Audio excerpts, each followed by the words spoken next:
In this clip, we'll dive into a more complex texture set and begin planning and setting up the layers panel to support its textures.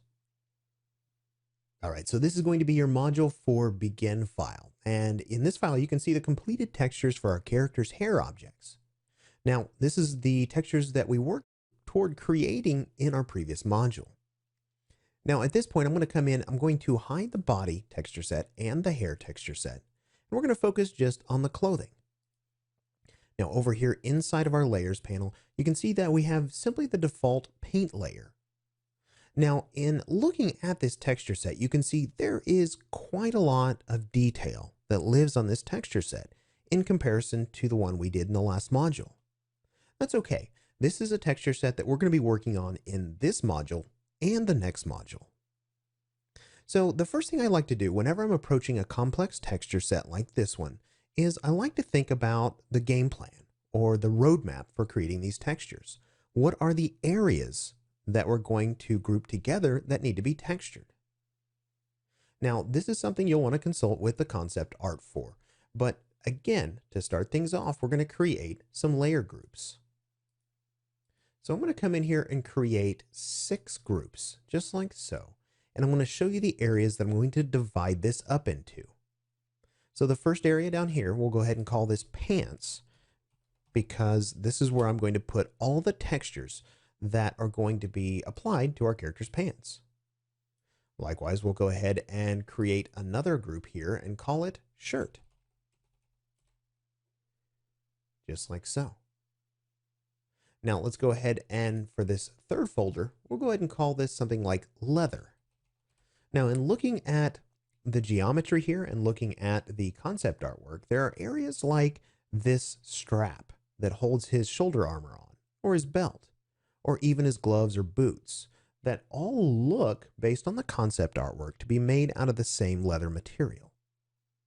So those can all go inside that group. For folder number 4, let's go ahead and call this one armor. We know that he's obviously wearing armor, but there are also some other small details that we might be able to apply within this group. For folder number 5, let's go ahead and call this wraps. And when I say wraps, for this one, I feel like this is the group that I'm going to put these wraps that are around his boots down here. These, to me, I can see these as cloth wraps, like fabric that he has torn and used to reinforce the stability in his boots. And for the final folder here, let's go ahead and call this ring. Now, his ring is something of great importance because it has his family crest on it. So I'm looking at the concept artwork and I could see this being made out of either a gold or a bronze material. So that's going to be something unique to the rest of his textures. Great. So with these all named, the next step in this process for me is creating the masks. But based on the default color we're seeing here inside of our material view, we're looking at all white. So it's going to be hard to tell if you've missed anything with your masking. So to avoid this, I like to create fill layers and just put them in as placeholders for color. So I drug one into my pants layer and I'll give it sort of an arbitrary color. Maybe we give it a red color here. And then I can come up here and mask out the pants group with a black mask. Just like so. And now you can see that red color is gone. Now with that group completely hidden, I can now come over here and use my polygon fill tool. And again, we're going to use this in UV chunk mode and use a white color to make my pants reappear by selecting the 2 shells that make up the pants. Let's go ahead and repeat the process for the shirt here. We'll go ahead and again create a black mask. And let's go ahead and drop a fill layer in so we have a color to display. And for this one, it doesn't really matter what color you choose. We'll come in here now and use our same polygon fill tool on this black mask to fill in the shells that go with the shirt. You can see there's 4 of them. Awesome.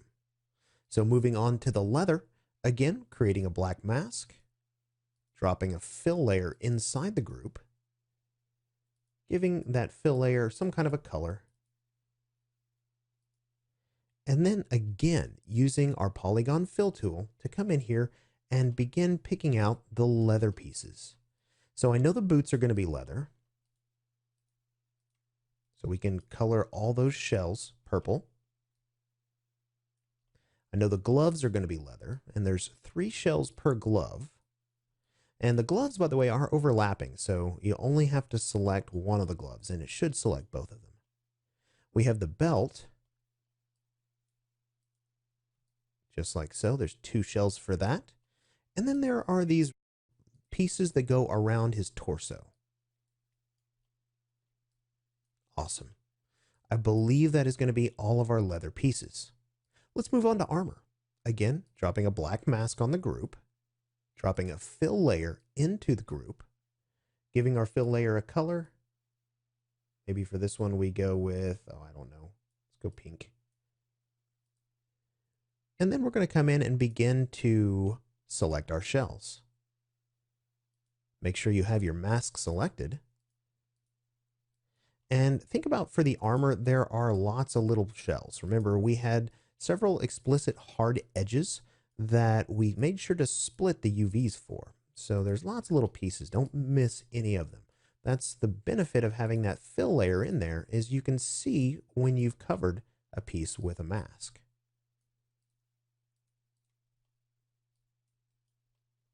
And we'll come over here, look at the back. Looks pretty good. Okay, so now we have this disc on the front, and that's actually right over here in the layout. And then we also have these little spheres on the front and the back that serve as, I guess, some kind of a binding for the 2 pieces, and those are actually overlapping. Now we also have the belt buckle down here, and that's a lot of these pieces right here. So I'm just going to come in and select all the shells in my 2D viewport and do that really quickly. Awesome. Now we also have the cylinders here. So those are actually over here in the layout. Right there. And those are overlapping as well. So by selecting them there in the 2D viewport, it should cover all of them here. Now sometimes it can be a little difficult to see with the wireframe turned on. So make sure and switch over to your paintbrush and make sure you don't have any areas that are missing. Okay, so we do have some. We have the wraps that we still haven't done, and then we have the ring. Let's go ahead and do the ring first. Again, black mask and fill layer. For the ring, we'll make this, oh, I don't know, maybe a blue, royal blue. And again, polygon fill tool. Come in and select the shells that go with that. And there's the other one right there. Awesome. Okay, now we skipped our wraps layer here, and we're going to move to that at this point. Let me just collapse these layers so we can clean things up a bit, and we'll select our wraps layer group. Now, it's important to understand the wraps, they're right down here.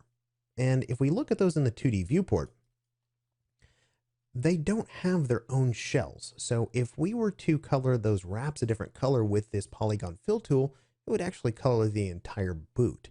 And I don't want to do that. So let's go ahead and drop in a fill layer. Give it a color here. Drop in our black mask. And now we're going to grab our paintbrush tool. All right, great. Now this is where some of the skills that you learned in the previous module are really going to come in handy, because what we're going to do is we're going to harden up our brush using the default shape alpha, which is a circle. And we're going to come in here and we're going to paint this mask. So this is something you may want to use the lazy mouse feature for. And I'll just come in here and paint a little bit of it. This is something that will get a little repetitive, so I'm not going to do the entire thing in this video. But we can hold shift and right click and drag to the left and the right. We can adjust our IBL in the 2D viewport so we can really illuminate the details of this normal map. And we can come in here and we can start to paint. Now I'm painting with a white color into this black mask, and then I can hit X and I can switch if I get over the line a little bit. And we can come in here and we can begin to paint the mask that we need. So we'll come in just like so, and I'll paint this little shape right here. Typically what I do when I'm painting a detailed mask like this is I'll come in and I'll hit the edges first, because those are really kind of the precision areas that need to be painted. And then I'll come in here, turn off my lazy mouse, and I'll just come in and quickly kind of fill this in, just like so. All right, great. And if we orbit around here and we find where that maps to, that's actually on the back side of his boot. So you can see here, this actually needs to be done for the wraps on both these boots. I'll work on that in between this clip and the next clip. But before we leave, or before we move on, I want to point out to you that there is also an opportunity to do this for the leather as well. So for the leather, if we select that group's mask, you can see here there is sort of this metallic plate, or this plate that looks like it might be made out of metal. This is something that I want covered by the armor group and the materials and the textures that we're going to create there. So we could mask this out on the leather group. We don't need to apply the leather textures to this area. And again, it may be easier for you to do this inside the 2D viewport. Depends on your preference, but this is the area right here.